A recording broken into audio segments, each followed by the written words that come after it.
सास के बेमतलब ताने। अरे सास हो और ताने ना दे, ऐसा कहाँ हो सकता है। लेकिन क्या हो जब सास जरूरत से ज्यादा ही ताने देने लगे तो। सुन बहू, आज घर में कुछ खास मेहमान आने वाले हैं, तो लंच पर ये सब बना देना। ये पकड़ लिस्ट, और कुछ भी कम ज्यादा नहीं होना चाहिए। वैसे तेरे बारे में जानती हूँ मैं, मेरे टाइम पर तो हमें बताने वाला भी कोई नहीं था। माँ जी कितने लोग आ रहे हैं ये तो लिखा नहीं है। खाना बच जाए तो दिक्कत, कम पड़ जाए तब तो दिक्कत ही दिक्कत है ना। क्यों?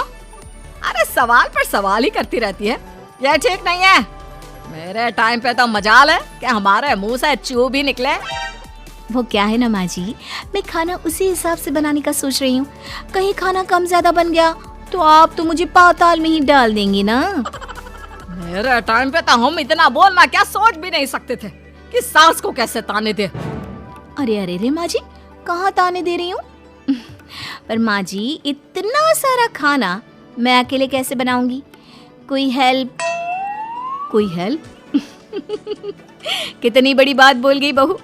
कोई हेल्प ना जी ना, वो भी सास।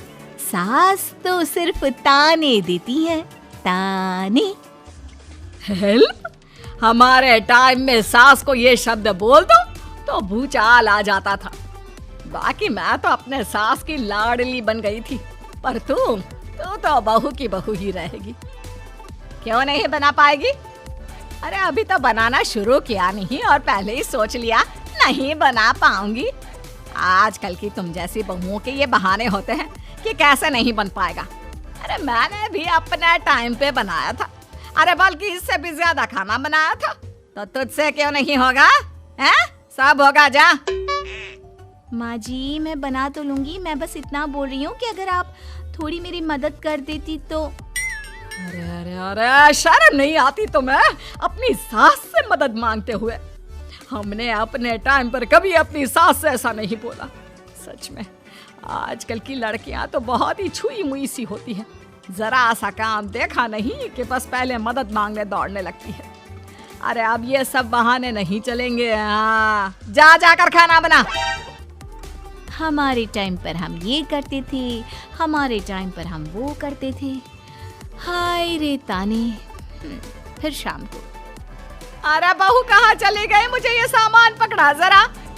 हमारे टाइम पर मजाल है कि हम सास के साथ खड़े ना हो। हाय रे क्या करूं, बस कोमल तैयार हो जा ताने खाने के लिए। काश इस औरत के समय में मैं होती तो देखती ये क्या क्या करती थी अपने टाइम पर। माँ जी यही हूँ, बस चिंटू को पढ़ाना था। अरे हमने भी बच्चे पढ़ाए हैं हमारे टाइम पर, चिंटू को बाद में पढ़ाना। जा पहले वो कर जो कहा है। बहू बेचारी क्या करती, बच्चे को छोड़कर लग जाती है सास के साथ। हमारे टाइम पर ना। फिर तो सास बोली जा रही थी और बहू सुनी जा रही थी। अगले रोज। क्या हो गया चिंटू, क्यों रो रहा है? माँ कल कितना कहा था आपसे कि पढ़ा दो, लेकिन आपको तो मेरी पढ़ाई की कोई वैल्यू ही नहीं है। देखिए कितने कम नंबर आए। अरे कोई बात नहीं बेटा, फेल तो नहीं है ना। वाह बहू वाह, मेरे टाइम पर तो हमारे बच्चे के कम नंबर फेल ही कहलाते थे। ना पढ़ाती हो ना घर का काम करती हो। हमारे टाइम पर तो। सास की इस बात पर इस बार बहू का पारा हाई हो जाता है। वो सोच लेती है कि अब तो वो पति से बात करके ही रहेगी। अगले दिन। माँ जी सारी सफाई हो गई, मेरी कमर टूट रही है, मैं जरा सोने जा रही हूँ। सोना? अरे हमारे टाइम पर तो हम ये जानते भी नहीं थे कि आराम क्या होता है। पागल हो गई है क्या? रुक अभी, देख उस कोने में देख, मुझे कितनी धूल दिख रही है। और बिस्तर के नीचे तो देख कितना काला पड़ा है। और पर्दों के पीछे खिड़की पर देख जाले लगे हुए हैं, वो कौन साफ करेगा? ऐसी सफाई होती है क्या? जा फिर से कर। मैं तो घर में एक दिन का गंदगी नहीं आने देती थी, लेकिन जब से तू आई है घर की हालत ही खस्ता कर दी है। अरे माँ तो तू कहाँ गई? तू भी तो यही है। वैसे माँ मैंने कभी तुझे सफाई करते नहीं देखा। जब से ये आई है न जाने आप में कौन सा सफाई का कीड़ा चला गया है। हाय रे, हमारे टाइम पर तो पति कभी बीवी की तरफ से बोल दे तो समझो घर का बंटवारा, और यह घर तो मेरे ही नाम से है। तो बेटा निकल ले बीवी को लेकर। हमारे टाइम पर तो। अरे कैसी बात कर रही हो माँ, मैं तो बस मजाक कर रहा था। इतनी कम सैलरी में मैं कहाँ अलग रह सकता हूँ। माँ जी प्लीज़, मैंने अभी पूरा घर साफ किया है और इन जालों को झाड़ूंगी तो फिर से पूरी गंदगी हो जाएगी, फिर से सारे घर के झाड़ू। ना माँ जी ना। हमारे टाइम पर तो मैं दिन में 10 बार झाड़ू लगाती थी, हमने नहीं किया है क्या? मायके से कोई तो संस्कार लेकर आई होगी ना तू बहू, क्या कुछ भी नहीं? तभी पति आ जाता है। बहू पति की तरफ देखती है कि शायद वो उसे उसकी माँ के प्रकोप से बचा सके, लेकिन नहीं, उल्टा उस दिन की माँ की डांट की बात से तो पति के तेवर ही बदल जाते हैं। देखो माँ जो करती है करती रहो, माँ बड़ी है, जो कहती है सही तो कहती है। बस पति का ये कहना और बहू का पारा 7वें आसमान में। इनके भरोसे मैं सब सह रही थी, लेकिन आज तो इन्होंने मेरा ही साथ छोड़ दिया माँ के लिए। अब तो इन लोगों को सबक सिखाना ही होगा। फिर एक दिन, बहू ये कौन है और तुम्हारे साथ क्या कर रहा है? और ये हाथ, अरे हाथ छोड़ मेरी बहू का। कौन हो तुम? माँ जी वो कोई नहीं माँ जी, माफ कर दीजिए। बहू घबराने का नाटक करती है। अरे क्यों डर रही हो तुम? मैं हूं ना तुम्हारे साथ। आंटी जी, मैं इसका बॉयफ्रेंड हूँ और मैं इससे मिलना आया हूँ। कोई समस्या? बोलिए। बोलेंगी क्या? यही कि इनकी टाइम पर तो इन्होंने न जाने कितने ही बॉयफ्रेंड बना बना कर छोड़ दिए हैं। क्यों माँ जी, यही कहने जा रही थी ना आप? अब क्या था, सास की बोलती बंद। कैसे कहे कि उनकी टाइम पर। बहू ये सब ठीक नहीं है। मेरे टाइम पर। हाँ हाँ आंटी जी, क्या आपके टाइम पर क्या? जरा हमें भी बताइए ना। अरे हमारे टाइम पर बॉयफ्रेंड कुछ नहीं होता था। सास की आंखों की शर्म होती थी। अरे पति के अलावा किसी और से बात भी नहीं करते थे हम लोग। ये क्या चल रहा है बहू? चल क्या रहा है आंटी? ये तो परेशान है आपके घर में आकर। आप हर बात पर इसे सुनाती रहती है, ताने माने। अब इससे बर्दाश्त नहीं होते तो मैंने सोचा क्यों ना मैं इसे अपने ही घर ले जाऊं, कम से कम आराम से तो रहेगी। वाह रे, हमारे वक्त में तो ऐसा नहीं होता था कि सास के ताने बर्दाश्त नहीं तो किसी और के साथ चली जाओ। अब नहीं होता तो नहीं होता माँ जी। मैं भी तो कल को अपनी बहू को कुछ अपने वक्त की सुनाऊंगी ना, कि सास के ताने समझ में नहीं आ रहे थे अपने वक्त में, तो मैं अपने बॉयफ्रेंड के साथ चली गई। वाह, फिर तुम्हारी बहू को समझ में आएगा कि तुम कितनी मॉडर्न थी अपने वक्त में। अरे चुप, बिल्कुल चुप। क्या बकवास कर रहे हो तुम दोनों? तो क्या करे, पति को तो अपने घर की लालच दे रखी है, वो तो मेरे लिए बोलते नहीं, तो किसी के पास तो मैं रहूं ना शांति से। तभी पति आ जाता है। नहीं, दूसरा घर तो मैं ले सकता हूँ, लेकिन दूसरी बीवी नहीं। माँ वो कितने ताने सहेगी? मुझे मेरी गलती का एहसास हो गया है, चलो हम कहीं और रहेंगे। अरे नहीं, हमारे जमाने में। फिर माँ जी? मतलब मैं कैसे रहूंगी तुम लोगों के बिना? बहू मुझे माफ कर दे। ओके, कर दिया माफ। अच्छा ये तो बताओ कि ये लड़का कौन है? मैं इसकी मौसी का बेटा हूँ, मिलने आया था। अच्छा दीदी, बाय। समधी की शादी। इस कहानी की हीरोइन गंगा है, जो अपनी समधन की मौत के बाद अपने समधी के अकेलेपन को समझते हुए समधी की दूसरी शादी करवाती है। लेकिन उसकी बहू इस बात से बिल्कुल खुश नहीं होती। मुझे लगता है आपको शादी कर ही लेनी चाहिए। आपकी इस उम्र में ख्याल रखने वाला भी तो कोई होना चाहिए ना। वैसे भी आपकी इकलौती बेटी थी, वो भी हम ले गए। अरे इस उम्र में शादी, लोग क्या सोचेंगे और कैसे कैसी बातें बनाएंगे कि जिस उम्र में इसे अपने पोते पोते को गोद में खिलाना चाहिए, उस उम्र में ये शादी कर रहा है।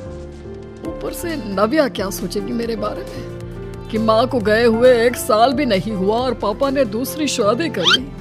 मुझे नहीं लगता इस शादी से नव्या को कोई परेशानी होगी, उल्टा उसे खुशी मिलेगी कि उसकी गैर मौजूदगी में उसके पिता का कोई ख्याल रखने वाला है।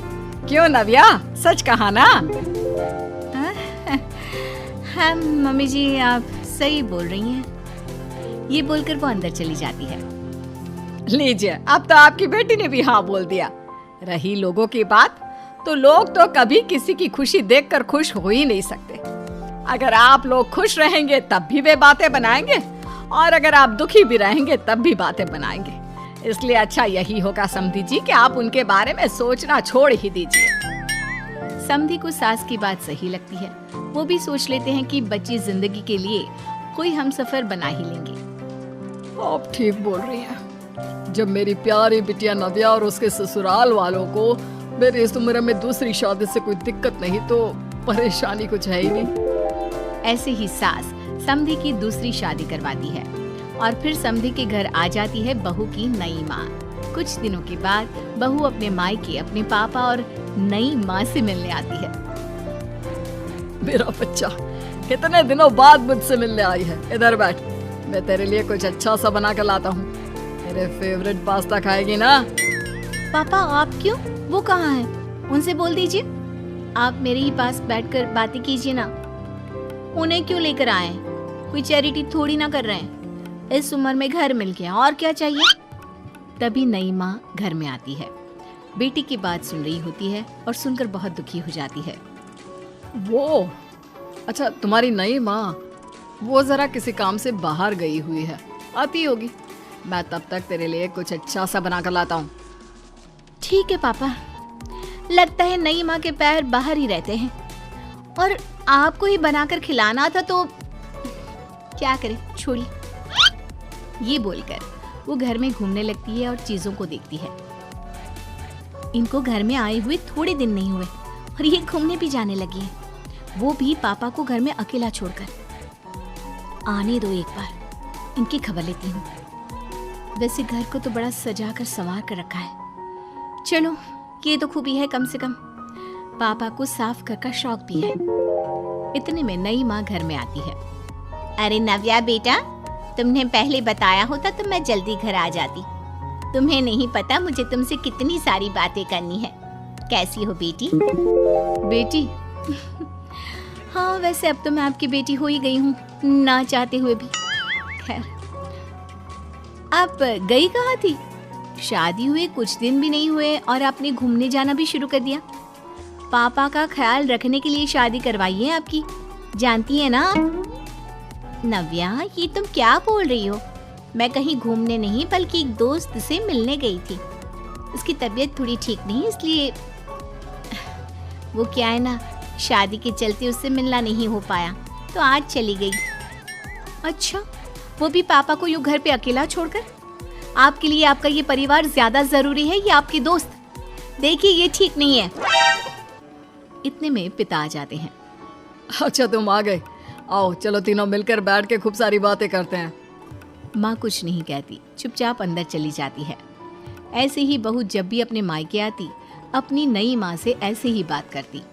नई माँ बहू के इस बर्ताव से परेशान होकर उसकी सास को बताती है।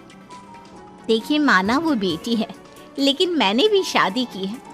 वो बेटी कम, सास सा व्यवहार ज्यादा करती है। अब छोटी है तो कुछ कहना ठीक नहीं लगता। बाकी शादी का रिश्ता लेकर तो आप आई थी, इसलिए आपको बता रही हूँ। मैं शादी करके बहुत पछता रही हूँ। अरे परेशान ना हो, मैं बहू से बात करती हूँ। तभी थोड़ी ही देर में बहू ससुराल आ जाती है। बहू कहाँ थी अब तक?